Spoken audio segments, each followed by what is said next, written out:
What is up, guys? How you all doing today? My name's Mitch and I make coffee and do other things as well, I promise. Yeah, sometimes.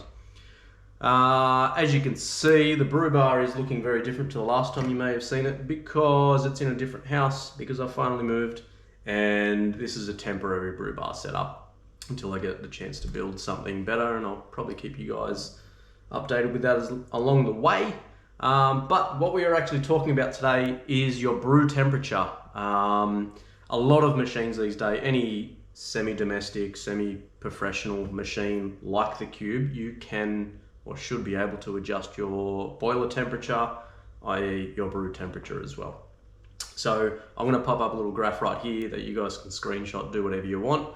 And that will show you exactly what we're going to achieve here. I have tested all these numbers as well. So I've got the machine set to the minimum via the connector app at 115 degrees Celsius. Use the app, that's the minimum the app allows you to set that to. And the machine is at 115 degrees Celsius as it shows on the display. And then what we're going to do is go on a bit of a journey, and I'm going to bump that temperature up to the maximum of 130 degrees Celsius. And we're going to pull some shots at those temperatures, see what it does, see what it doesn't do. I'll taste test and I'll tell you guys the results because obviously you can't taste them. And then I will try to find that middle ground of what I think is, you know, a preferred brew temperature on the Cube for the beans we're using today.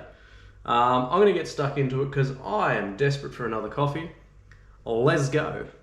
Now, throughout this video, the only variable will be, of course, the brew temperature. And the recipe I'm following is my Magic Shot recipe, which I introduced to the world via the latest San Remo Australia video, which I'm quite proud of. It was a very professional video because it wasn't filmed by myself in my house with a couple of GoPros and a phone. It was done really well. You guys should definitely check that out. And that recipe consists of 22 grams of coffee in about 28 seconds and hopefully extracting about 40 grams of coffee. It is fantastic. That's what I drink pretty much every day out of this machine. So I'm going to make some coffee now. I'm going to stop talking because you guys are probably sick of it. And I do have another camera set up so you guys see a little bit closer exactly what it's doing. Let's go. All right, let's make a damn coffee. So we're going to go for about 5 seconds of pre-infusion, roughly. Unless the machine's plumbed in, doesn't pre-infuse properly. We'll have a chat about that later. Now, using my shot mirror over there that you guys can't see, I'm going to keep an eye on my shot. It looks okay. It's cold. I can see that straight away. You guys might not be able to see it as well as I can, but it's not extracting very well. Whether it's got something to do with the temperature, I'm assuming it is. It's all over. Oh my lord, it's all over the place. Alright, so it took about 31 seconds to get 42, so it probably was pretty close to the recipe itself, but it did not look good. The bottom of the shot, it's probably not going to taste very good. I'm expecting this to be quite sour and under extracted. I probably don't need to let it cool very long because it's not going to be very hot.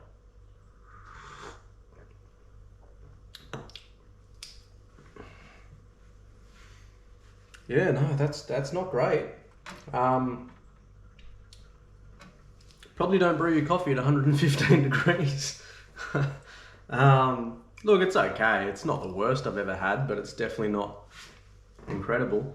I had this coffee this morning at a better temperature than that.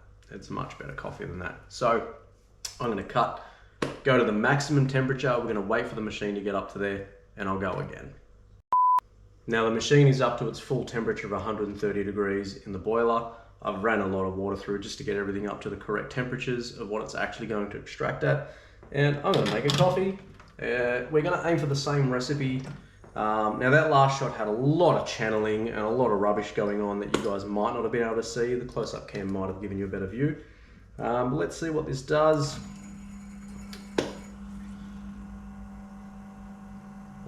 Definitely looks better, much better. It's a lot creamier already and a lot more crema, a lot more. It's still not what I would call perfect. The coffee isn't bang on what I would normally use as well, but it's definitely better. A little bit of channeling going on.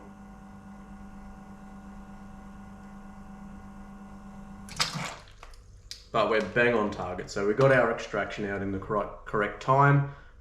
Brewed a little bit smoother. Definitely looks like a more palatable coffee. I'm going to find out, but I will definitely let this one cool down a little bit because it's quite a bit hotter. Looks like a much better coffee. If you guys can see that. That's a very nice looking coffee. So I've never brewed at this temperature on this machine, by the way. I very rarely, I actually brew quite cool. I always have.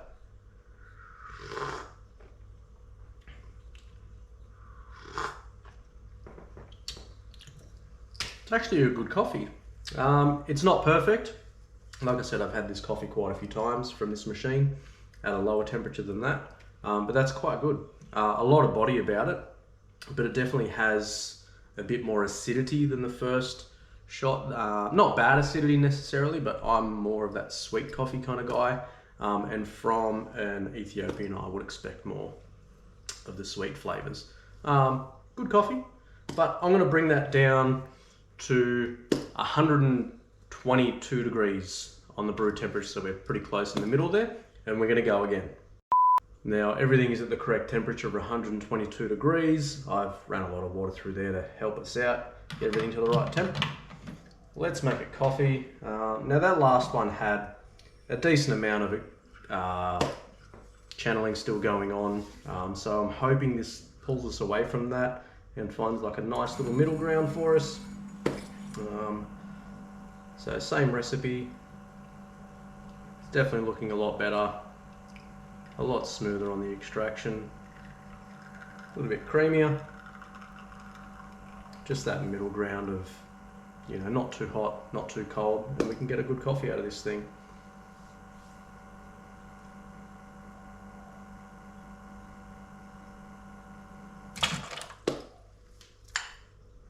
Bang on. So ideal extraction time, ideal extraction amount, give or take. We're not bang on here, but it's all very close. Good looking coffee, a little bit more crema again if you're comparing it to the last one.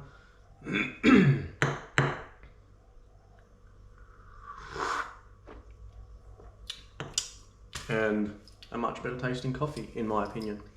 Now I want to try this with other beans. I'm going to experiment at different times, but I'm not going to film that. That's just a really good example of finding a brew temperature that suits the beans, suits your palate, and also suits whether you're drinking espresso or a milk base or whatever you're doing to it. I drink espressos mainly, so the espresso is a very important part of the coffee when it's the only part of the coffee.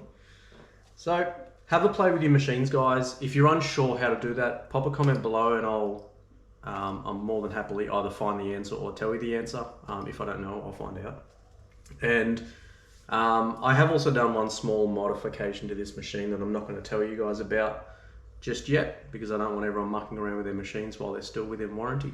Thanks so much for watching, guys. And like I said earlier in the video, if you haven't watched the video on San Remo Australia's Instagram or YouTube channel, please go and check it out. Give it a like, give this a like, subscribe to both. And if you've got one of these machines, try what I've just done and experiment with the coffee you're using at the moment. Let me know what happens with your coffee. It'll be really, really cool to find out if anyone's coffee does taste good down low or up so high.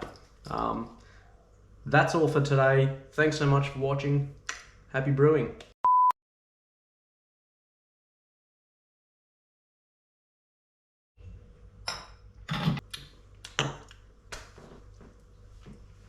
It's not good. Grind 100%, whatever. And some shots don't have to be Instagram perfect to taste good.